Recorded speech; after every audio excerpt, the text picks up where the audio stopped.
Hello everyone and welcome back to another Black Desert video. So today I wanted to talk about Black Desert and can you play this game free to play or low spender. So as we all know, people say that Black Desert is a pay to win game, and to an extent I'd agree, because back when the game first started there was a lot of heavy monetization. Then they kind of over the years toned it down a little bit, and then now they kind of added some weird stuff. But I just wanted to talk about what I think would be actually important versus things that are more just optional and are skippable. So yeah, as a person who's been playing this game for over 8 years, I guess, since it came out in 2016 on NA, I have seen the ups and downs of the game. So I wanted to talk about like just the relevant stuff. And yeah, so one other thing I noticed was down here they had like the New Year's Pearl box. Essentially it's like you spend 100 and you get the value pack that gives more pearls with it. So when I think of how much people spend in the game, think of like a AAA game, right? You know, your yearly whatever you buy, and consider it like $60 to $100. That's the price of a AAA game, right? So if you were to go basically just $100, just make it a round number, and what would I get? So I'll give you options if you don't want to spend any money at all, like aside from buying the game, or you just got it for free. The first few things I would recommend is one, learning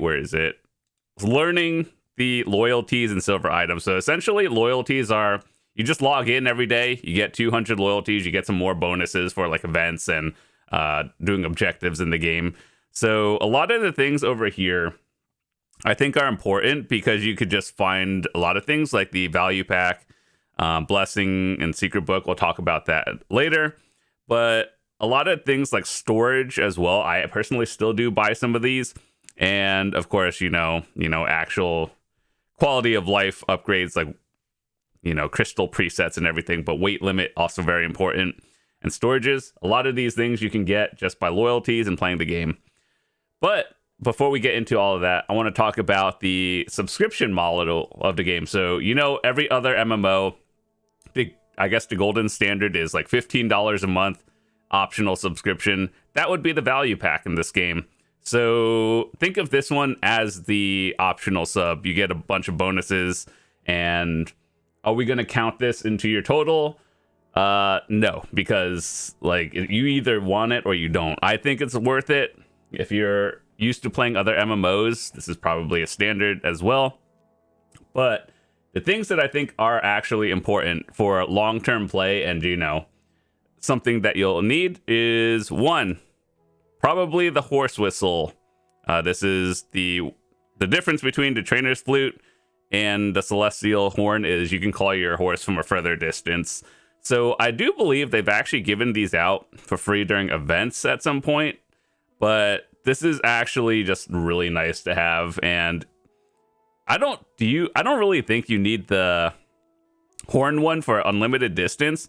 However, you do want the permanent one, because I know they have like timed ones, but just like if you just buy it once and never have to think about it again, it's probably for the best.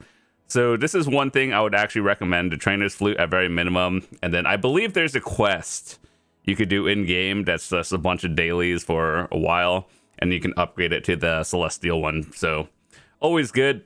And the next thing I would recommend is weight limit.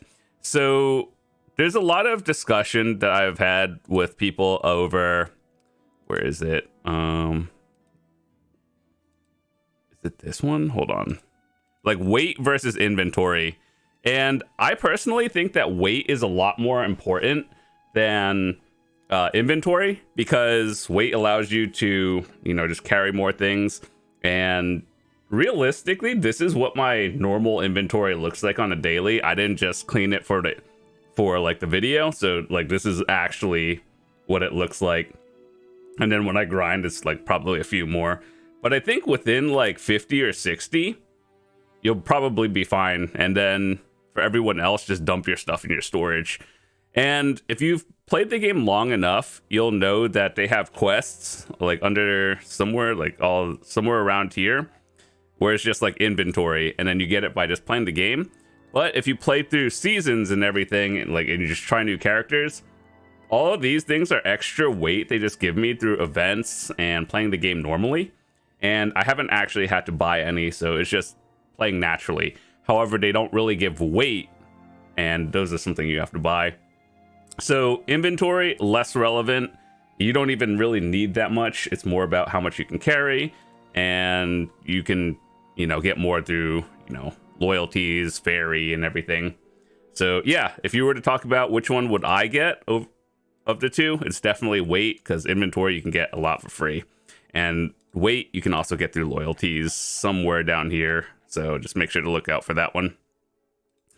And the next thing I want to talk about is pets. Now, as we all know, pets in this game, they basically auto loot for you, and it is important to get them, and you can upgrade them over time.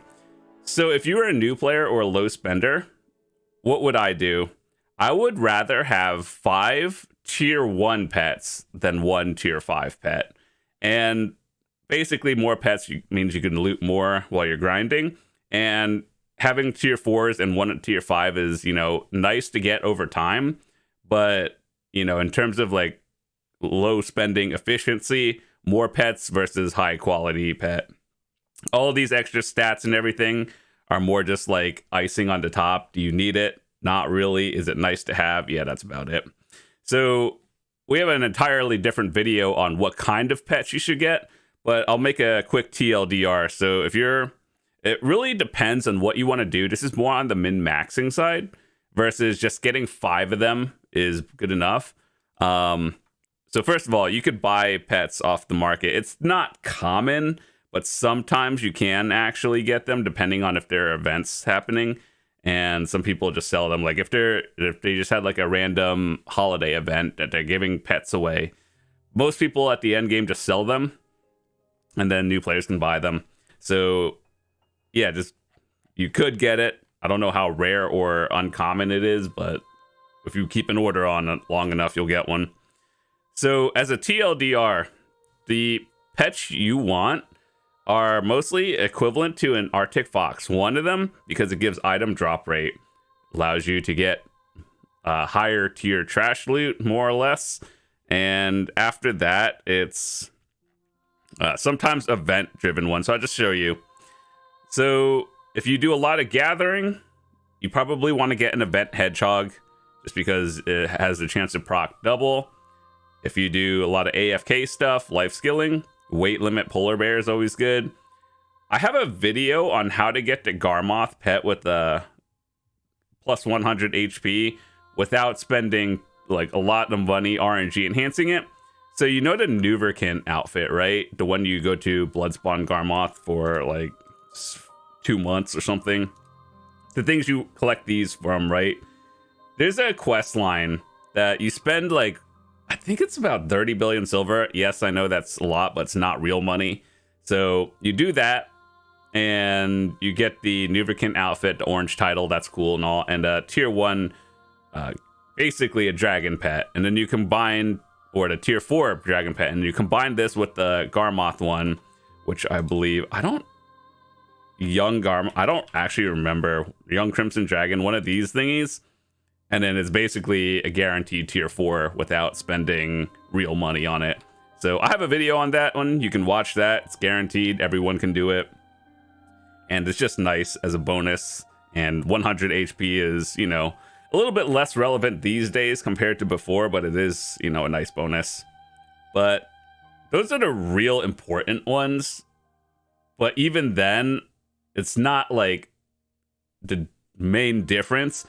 So as a new player, if you just got 5 random pets, which I want to say, after I got my pets to tier 4, and tier 4 to 5 is an in-game upgrade, I have never actually bought a pet, maybe 1 or 2, depending on very situational things. But all of these are basically given for free from events and stuff, so I haven't had to buy one again.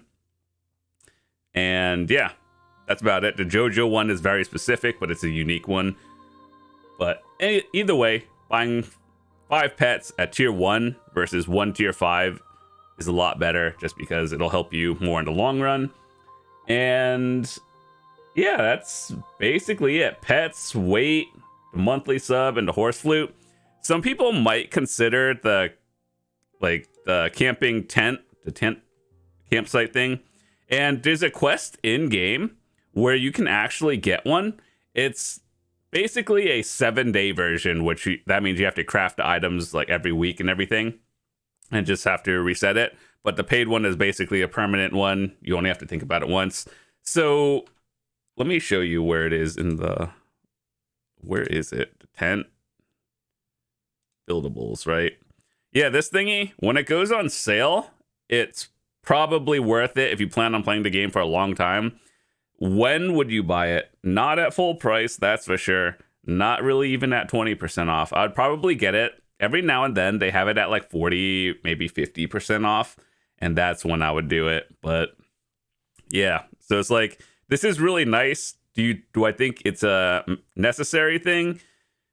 It's just convenience versus do you need it? Because there's an in-game option to get it as well. But yeah, aside from that, what are my opinions on outfits and then cosmetics and horse skins and everything, even though they do give like minimal stats and everything? If you buy cosmetics simply because you like it, I don't care. It doesn't affect me. And like, I've always had the thing where like I support cosmetics in games. I hope they add more of them. Specifically, like back in the day, they used to have outfits more tailored towards individual classes. So, you know, if you play a certain class, you'd have a unique outfit.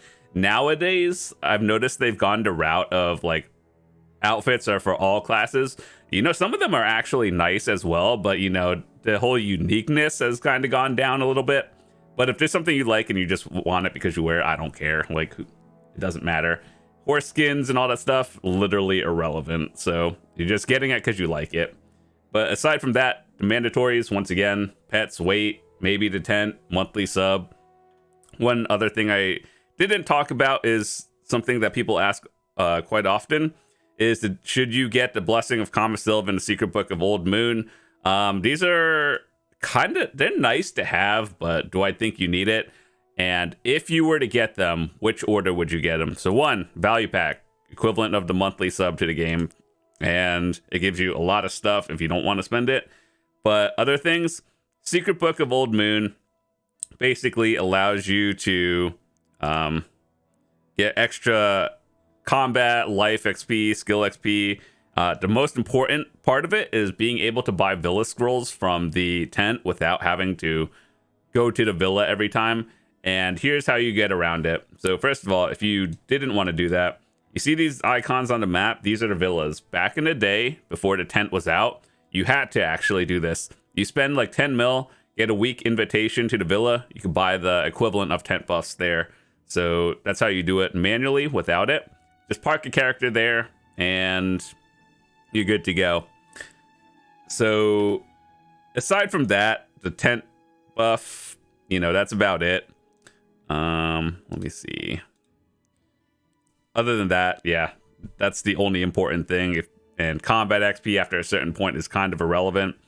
Blessing of Kamasylve, energy recovery, item drop rate, more like central market weight and everything. And I think that's nice and all, but energy recovery, it's whatever. Item drop rate is kind of nice until you realize that 20% doesn't actually really mean anything. Like, yeah, obviously more is better, but over the past year, I've noticed that the game has given us a lot of event items, like, you know, all of these things, where it just gives like extra drop rate for various things. And the whole 20% from the item drop rate is nice to have, but you can reach the cap a lot easier without it. And yeah, everything else is kind of irrelevant. Energy recovery is, you know, it's nice for life skillers, but is it really worth it? No. So in terms of the order of what I would get, so 1, value pack. 2nd, I would get I guess it depends on what you do. If you're more like of a PvEer and you just like grinding, I would probably go with the Old Moon book because popping buffs on the regular is an important thing. And if you are a life skiller, you know, I would go for the energy recovery. So it really just depends. But I think I value Secret Book of Old Moon higher than the Blessing of Kamasylve. Once again, personal preference, but, you know. Do I think you need either of them? Not really. They're just kind of nice. But that's about it. Hopefully this helped you. And if you're free to play, once again, all the things I talked about in game are basically, you can get it in game. It just takes some time. And the best time that you'll probably get them is through holiday events and or just special occasions. And yeah, that's usually how it happens. So just put an order on it. Eventually you'll get it. And that's about it. So with that said, thanks so much for watching. Hope you guys enjoyed the video. If you're new to the channel, hit that subscribe button. I would love to see you guys come back. I have a bunch of things to talk about in future videos and hope to see you guys there. Peace.